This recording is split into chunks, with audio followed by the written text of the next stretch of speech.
hope I didn't spoil the perfect record of pins and ribbons solving all the world's problems. I mean, you can't name a problem from guns, to AIDS, to bullying, to cancer that still exists after people wore a ribbon for it. Except all of them. You f***ing posers. 3 years ago, everybody was all into Ukrainian flags. What happened to that? Another cause tossed into the junk drawer with yesterday's choke collar? Get out of here with your virtue-signaling body ornaments. They're just crucifixes for liberals. This year's Golden Globes have wrapped up once again. And once more, politics stole the spotlight. Several activist celebrities wore pins to draw attention to ICE enforcement nationwide. But one man chose not to join in. Bill Maher, the comedian, didn't just skip the display. He turned around and openly criticized those who took part. The moment was blunt, raw, and completely unapologetic. So hit the subscribe button. Strap in and let's break it all down. So we're now right in the middle of awards season here in Hollywood. How about everybody drop the politics for a couple of hours and just enjoy these happy, dopey celebrations of show business? You know, I was up for a Golden Globe this month and... Oh, thank you. Please. I'll put it with the 33 Emmys I lost. That's a real number. And walking in, some reporter asked me why I wasn't wearing a lapel pin for the first Minneapolis shooting a couple of weeks ago, and I said, well, it was a terrible thing that happened, and it shouldn't have happened, and if they didn't act like such thugs, it wouldn't have had to happen, but I don't need to wear a pin about it. Now, please understand, I had no idea this question was coming, and so tonight, I'd like to say that if I had the chance to think about it, my answer would be exactly the same. From the very start, Maher launches into a blunt critique of woke culture, holding nothing back and wasting no time. If there's one thing audiences admire about Maher, it's that he refuses to follow the crowd. He thinks independently, speaks honestly, and acts on his own terms. That's exactly why he didn't wear the lapel pin. To him, the gesture felt performative, not meaningful. He argues that real concern doesn't come from symbols, but from honest discussion and difficult truths. Maher also takes an unpopular stance on the incident, saying the situation was more complex than it first seemed. In his view, cooperation may have led to a different result. At the same time, he doesn't excuse ICE entirely. Maher admits the agents could have acted with more restraint and better judgment. His message is simple. Reality is complicated.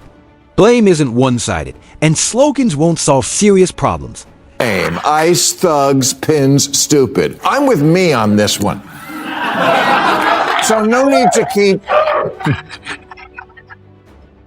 to keep sending supporting texts. Yeah, you know how I hear about whatever my latest scandal is? I open my phone and there's a dozen texts. I support you. Great, I assumed you did. About what?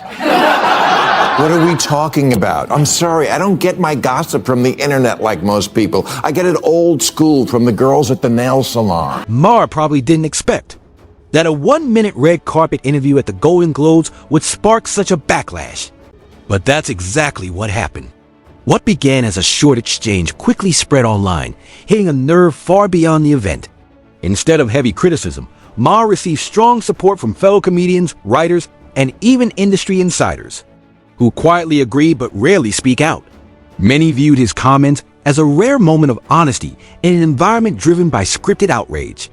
Meanwhile, critics of the ceremony accused several celebrities of open hypocrisy, claiming they're sudden. Activism felt less sincere and more about easy praise.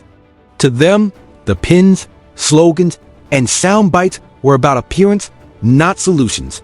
Maher's refusal to participate only sharpened the contrast, turning a brief interview into a wider debate about authenticity, performative activism, and who in Hollywood is willing to speak uncomfortable truths. I'll be out to dinner, and the waiter will come over and say, "Big fan, Bill, stay strong." About what? And then when I see what it is, I'm like, holy, this is what you people are so worked up about? According to the internet, what I did with my comments at the Globes was laugh, scoff, mock, take a dig at, and refuse to join Golden Globes activism. Golden Globes activism? Oh, you mean the activism of fixing a pin to my suit? Maher hits the point squarely. Honestly, people are tired of performative gestures that add nothing real to the conversation. Year after year, celebrities make symbolic statements through pins, hashtags, or short speeches that look good online but lead to no real impact. It feels exhausting and disconnected from the real struggles faced by affected communities. If these public figures truly care about what's happening, words aren't enough. They need to step down from their platforms, take action, and commit to real change. Start campaigns, fund programs, push for policy reform, do something that creates results. Talking is easy. Action is difficult. Maher's criticism is a reminder that authenticity isn't about performance. Real influence comes from effort, sacrifice, and commitment, not from a 1-minute spotlight that fades once the cameras move on. I hope I didn't spoil the perfect record of pins and ribbons solving all the world's problems. I mean, you can't name a problem from guns to bullying to cancer that still exists after people wore a ribbon for it. Except all of them. You f***ing posers. Maher hits the nail directly on the head. Let's be honest for a moment. How many serious issues have celebrities actually fixed by wearing pins on a red carpet? Policies stay unchanged. Communities feel little difference, and symbolic acts rarely lead to lasting results. These gestures exist for one purpose: visibility. It's about showing alignment, following trends, and earning applause without real sacrifice. That's where frustration grows. Real progress requires time, effort, resources, and discomfort. It demands long-term pressure, organization, and accountability, not a brief moment under flashing lights. But that kind of work doesn't bring instant praise or viral attention. So many choose performance instead. It's easier to appear caring than to be effective. Maher's point cuts through the noise. Until people are willing to do the hard, unseen work, these displays stay empty, and everyone recognizes. Years ago, everybody was all into Ukrainian flags. What happened to that? Another cause tossed into the junk drawer with yesterday's choke collar?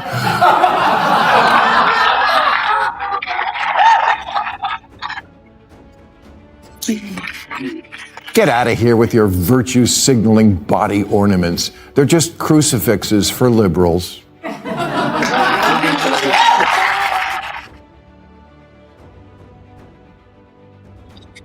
Because every time I see one, I think, Jesus Christ. Maher also reminds viewers of the pins celebrities proudly wore at award shows 3 years ago to support Ukraine. At the time, the message was everywhere. Blue and yellow ribbons, serious speeches, constant statements of support, and then quietly those pins vanished. Not because the war ended, not because the suffering stopped, but because attention moved. On Ukraine didn't suddenly matter less. Public focus simply shifted elsewhere. That's Bill Maher's point. Celebrity activism follows trends, not long-term commitment. When a cause stops generating applause or online engagement, it gets replaced by the next one. The support is shallow, temporary, and driven by image rather than values. Real solidarity doesn't disappear when cameras turn away. Yet Hollywood did exactly that. It moved on. Maher's criticism hits hard because it exposes an uncomfortable reality. For many celebrities, activism isn't about lasting change. It's about staying relevant. And once a cause stops being popular, it's dropped without hesitation. Congratulations for raising awareness. The awareness you really care about, which is how wonderful you are. Ricky Gervais once told the award show crowd, "Don't use it as a platform to make a political speech. You're in no position to lecture the public about anything. You know nothing about the real world." And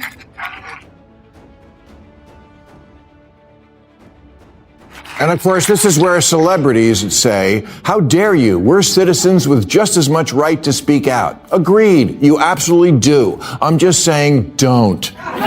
Maher's point is ultimately very simple. Many celebrities are too far removed from the everyday lives of ordinary Americans to lecture them on complex social and political issues. Their lifestyles are protected by wealth, security, and influence, shielding them from the consequences of the policies they promote.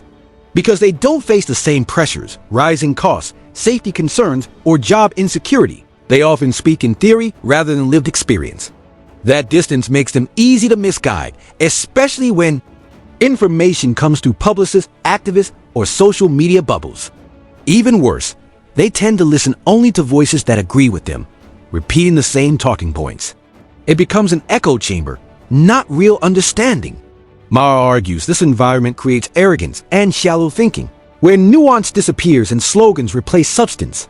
When celebrities speak from a world so disconnected from daily reality, their activism feels more like performance than genuine insight. Having the opposite effect of what you want. Every big name in show business came out for Kamala Harris, from Oprah to Clooney to Beyonce, and she lost every swing state.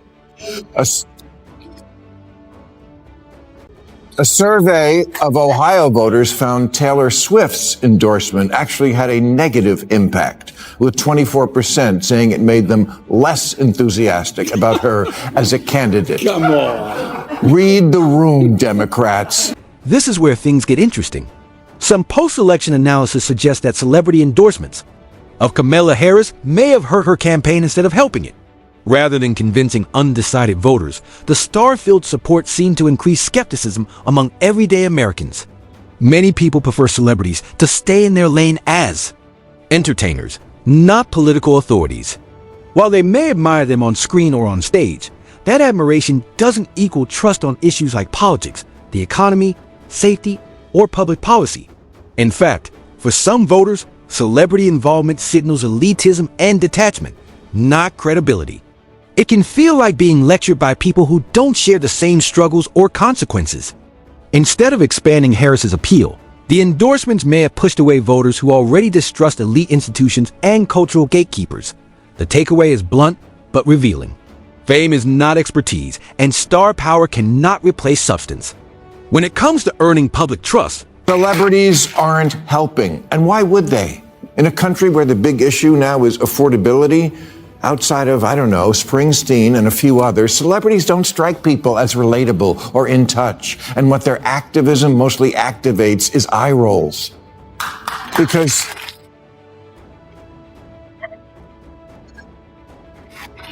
Because stars, they're not just like us. They're just not. They fly private. They have 5 houses all over the world. They give their kids ridiculous names.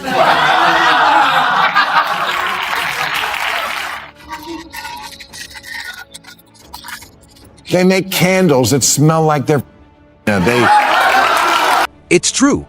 Celebrities are not like the rest of us, and that gap is at the center of the problem.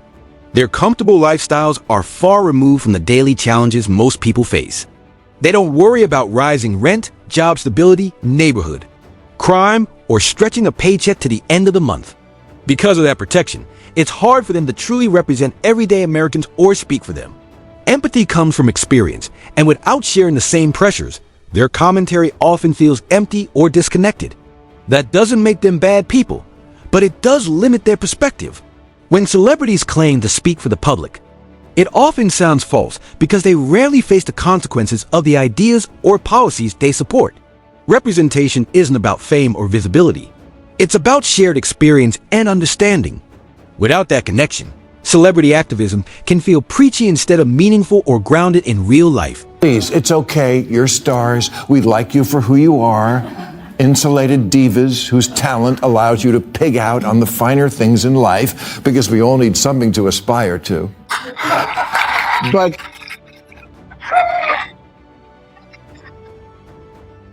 But being talented, which you are, isn't the same as knowing things or having the credibility to advise people on their politics. You rail against privilege, but you avail yourself of the greatest privilege of all, to remain clueless. In the end, Maher's argument cuts through the noise with sharp clarity. Performative activism may look good on camera, but it accomplishes nothing. Celebrity gestures, from pins to short sound bites, fade as quickly as attention shifts, leaving real problems untouched. Their distance from everyday life makes the moral lecturing feel hollow and sometimes even harmful. Americans don't want speeches from protected elites. They want honesty, responsibility, and real solutions. Maher's refusal to join the performance resonated because it felt genuine.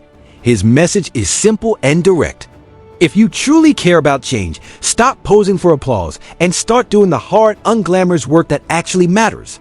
And that brings us to the end of today's video. If you enjoyed it, hit the like button and subscribe for more content like this. Thanks for watching, and I'll see you next time.